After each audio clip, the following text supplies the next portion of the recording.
Everyone has experienced pain in some way, especially over the past few years. But there is hope.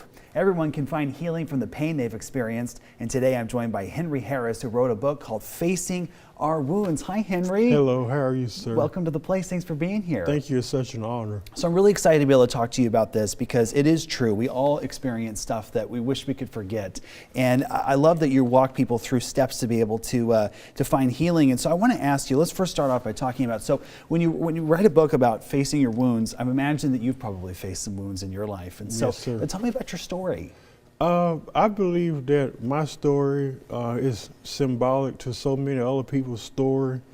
It's a story of loss, sadness, and grief. And it's something that we all can relate to.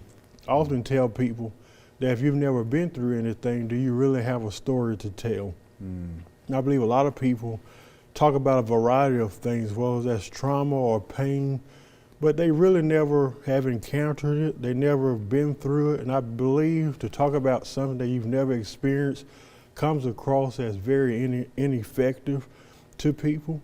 And I believe that what you have been through is the greatest testimony that you can give to the world, and letting them know that you're not alone. You're not the only one that's suffering.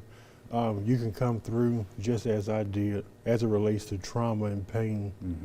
When I think of trauma and pain, I mean, especially in my life, I never want to go back there. I always think about it and I'm like, I don't even want to touch that. But in your book, I know you talk about how important it is for folks to be able to maybe go back to some of those painful places. That's the hardest part, because to go back and to face our wounds, for some people it reminds us of where we've been. But at the same time, we don't realize how far we have come along the way. I believe the first key to experiencing healing, or even starting the healing process for anyone or for myself, was acknowledging it. That's the hardest part, because that puts us in a position of denial, pretending like whatever the pain or trauma was doesn't exist. It didn't happen. I mean, we could tell ourselves that in our head, but the reality is we know it happened.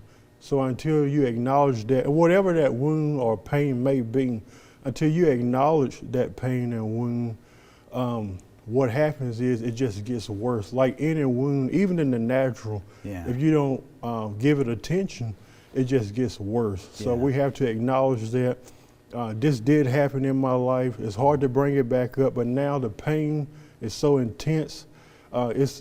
It's upon the surface now, and I see it, so I have to deal with it. Yeah, because the worst thing we can do, right, is pushing it down and never coming back to it. And that can really begin to affect so many different areas in our life, right? Yes, sir. Yeah, which can be so painful. And Henry, I love your book. I mean, this is super practical, and also, I mean, you could really read this book in a day, and you could probably reread it over and over and over when you experience things. And so, Henry, I know you have a TV show called Brother Henry and You Show, which is online, and I know there's also some ways, some easy ways that people can get their hands on this book. And so how can people purchase a copy of your book? I believe the easiest way right now would be to go to Amazon.com, type up Facing Our Wounds by Henry Harris Jr., and they can get a copy that way. Wonderful. Well, this is some incredible wisdom that's much needed in our world today. Henry, thank you so much for being here. Thank you so much.